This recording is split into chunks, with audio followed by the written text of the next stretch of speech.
Welcome to my channel, where today we'll be counting down the top 10 anime where the main character is an overpowered anti-hero. So if this is a topic that interests you, stick around, as there might just be some anime on this list that'll surprise you. But with all that being said, let's jump right into the video. Starting off with number 10, a certain scientific accelerator. Academy City stands at the forefront of scientific and technological progress, best known for the development of the Esper, those capable of wielding superhuman abilities that alter the very rules of reality. The most powerful among them are the level 5s, and of them, the one known as Accelerator reigns supreme, even after being weakened by several brain injuries. By his side is a young girl known as Last Order, whom despite his cold demeanor he holds very closely and vows to protect at all costs. Though Accelerator may still be recovering from his injuries, the dark side of Academy City never rests, and so he finds himself unwillingly caught up in the midst of a new conflict. When a mysterious young woman approaches Accelerator in pursuit of Last Order, the highest rank Esper is confronted by a venomous organization that has taken root in Anti-Skill, Academy City's peacekeeping organization. However, now with dangerous forces on the move that threaten to put Last Order and her sister at risk,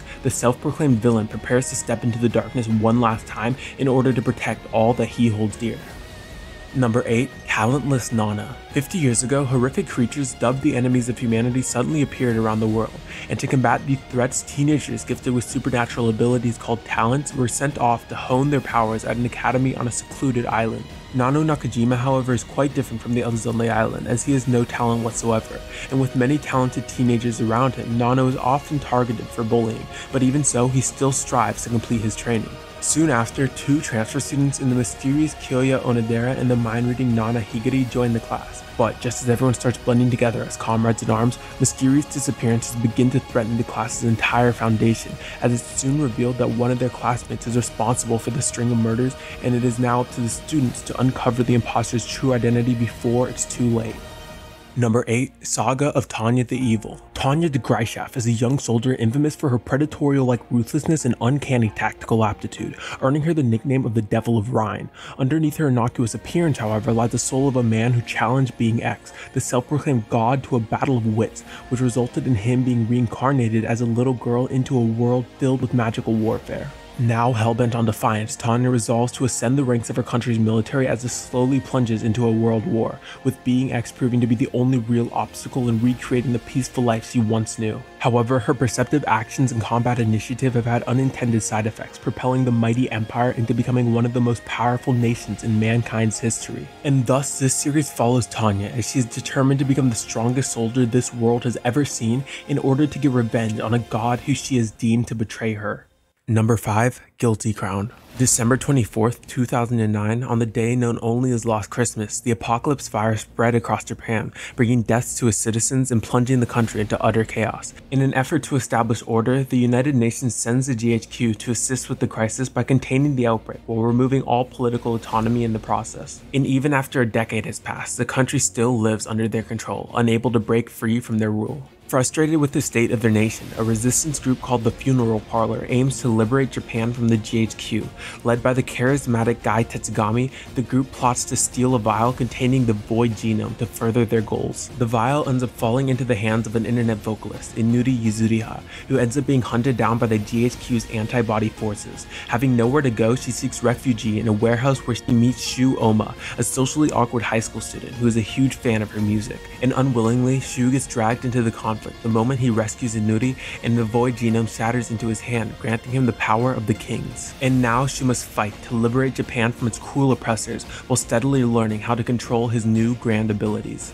Number 6, Overlord. The final hour of the popular virtual reality game known as Yggdrasil has come. However, Momonaga, a powerful wizard and master of the Dark Guild Ainz Olgon, decides to spend his last few moments in the game as the server begins to shut down. However, despite the clock having already struck midnight, Momonaga is still fully conscious as his character, and moreover, the non-player characters appear to have developed personalities of their own. Confronted with this abnormal situation, Momonaga commands his loyal servants to help him investigate and take control of this new world, with the hopes of figuring out what has caused this development and if there are any others in this same predicament. Number 5, Hellsing Ultimate. There exist creatures of darkness and evil that plague the night, devouring any human unfortunate enough to be caught in their grasp. On the other side, there is Hellsing, an organization dedicated to destroying these supernatural forces that threaten the very existence of humanity. At its head is Integra Fairbrook, who commands a powerful military and spends her life fighting the undead. Integra's vast army, however, pales in comparison with her ultimate weapon, the vampire Alucard, who works against his own kind as an exterminator for Hellsing. With his new vampire servant Sierra Victoria at his side, Alucard must not battle only monsters, but all who stand to oppose Hellsing, be they in the guise of good or evil. And thus, in a battle for mankind's survival, Alucard sets out to prove that appearances are not always as they seem, and sometimes the greatest weapon can come in the form of one's worst nightmare. Number 4. Gangsta.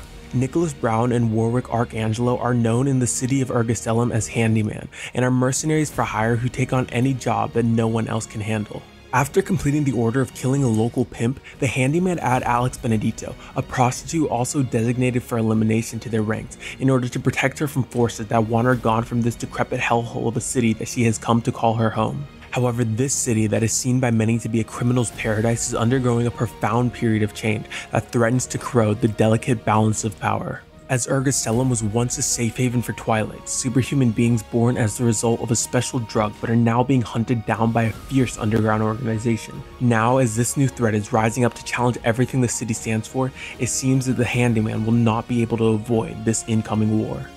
Number 3. Darker Than Black. It has been 10 years since Heaven's Gate appeared in South America and Hell's Gate appeared in Japan, veiling the once familiar night sky in an oppressive skyscape. Their purpose unknown, however, what is apparent is that these gates are spaces in which the very laws of physics are ignored, and alongside the appearance of these gates emerged contractors who in exchange for their humanity are granted supernatural abilities. In the Japanese city surrounding Hell's Gate, Section 4 Chief Misaki Kirihara finds herself at odds with the infamous contractor codenamed Hei. Called Black Reaper in the underground world, Hei, like his associates, undertakes missions for the mysterious and ruthless syndicates while slowly peeling back the dark layers covering a nefarious plot that threatens the very existence of contractors. And now Hei is forced into a war which is waged exclusively in the shadows to try and protect all that he holds dear.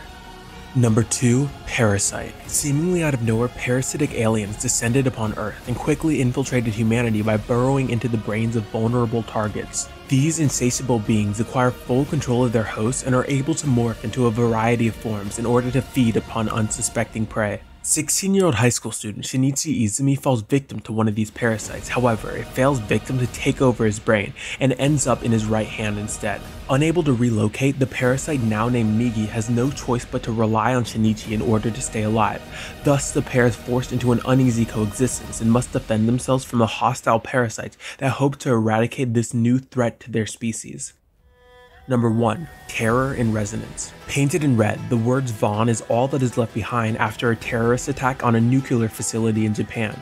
The government is shattered by the inability to act, and the police are left frantically searching for ways to crack down on the perpetrators. However, the public are clueless until 6 months later when a strange video makes its way onto the internet.